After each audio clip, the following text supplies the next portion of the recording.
Good morning, Reedsville Elementary School. Hope you're having a great day. Trying to get back on some of my newsletter items. Something I haven't done in quite a while is read a book for you to listen with your friends and family or in your classes. So let's get back to it. Picked a great book from our library today, My Penguin Osbert. Let's take a look at this by Elizabeth Cody Kimmel.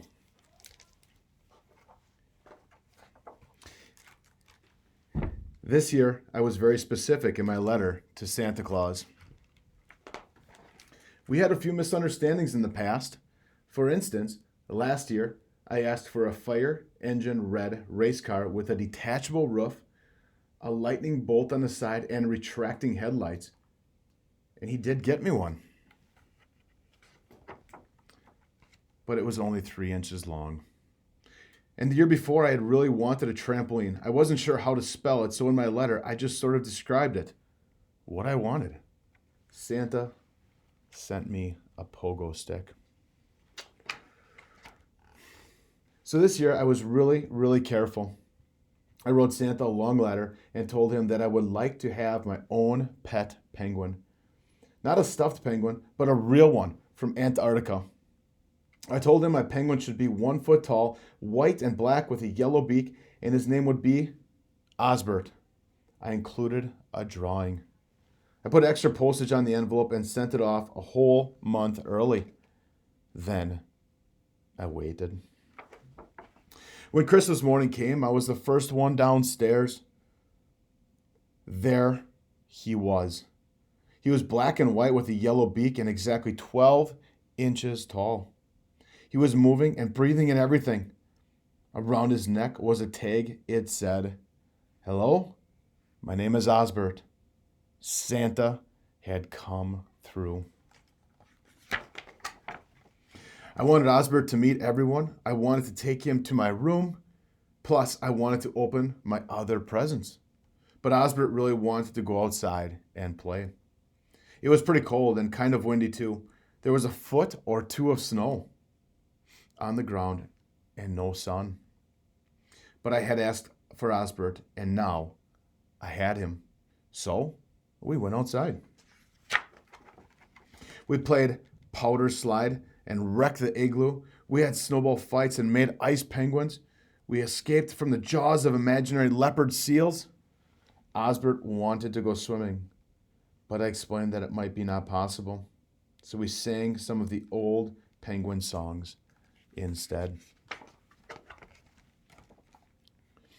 That night, I was ready to go straight to bed. We'd had such a big day, but Osbert wanted to take a bath. He filled the tub to the very top, and we got in. Osbert unwrapped all the bars of soap and floated them around like icebergs. After a while, I had prune fingers, and my skin itched from all the soap. But I had asked for Osbert, and now I had him. And Osbert liked playing in a cold bath. The next morning, Mom said she'd make anything I wanted for breakfast.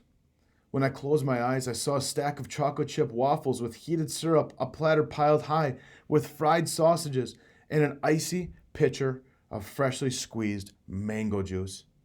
But Osbert doesn't like rich food, and he doesn't like hot food, and he doesn't like sweet food.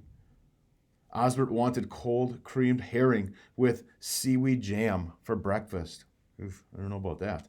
So that's what we had. After breakfast, it was my turn to do chores, so I did the dishes and went upstairs to clean my room. When I came back down, I saw that Osbert had been working too. He had built an entire village out of freezer pops, frozen leftovers, and tubs of ice cream. It was all beginning to melt. Osbert, of course, couldn't hold a towel in his flippers, but I had asked for Osbert, and now I had him. So I cleaned up the mess myself. That afternoon, when Osbert was watching the Weather Channel on cable TV, I secretly wrote Santa another letter. Dear Santa, how are you and Mrs. Claus? We are fine. Thank you for the great penguin named Osbert. We take cold baths together and have creamed herring for breakfast. I'm getting used to spending all day in the snow. Plus, it turns out I didn't have frostbite after all. Your friend, Joe. P.S. One more thing.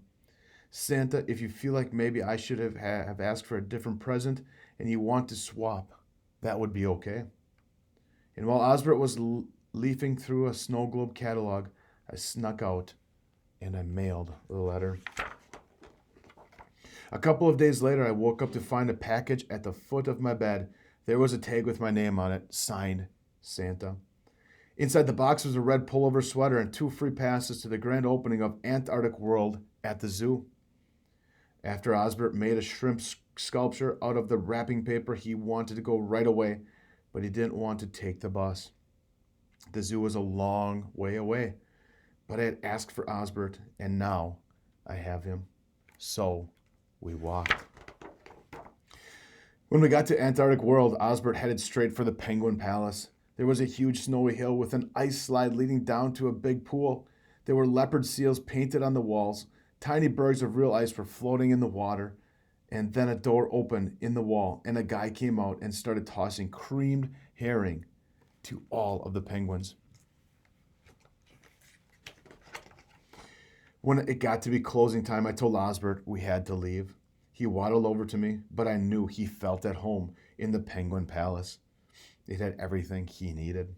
Osbert was the first Christmas present Santa ever gave me that I really wanted. I had asked for Osbert, and I had gotten him. But Osbert needed ice slides and leopard seals and plenty of herring. I asked him if he would be happier living at the Penguin Palace. Osbert looked into my eyes, and then he nodded.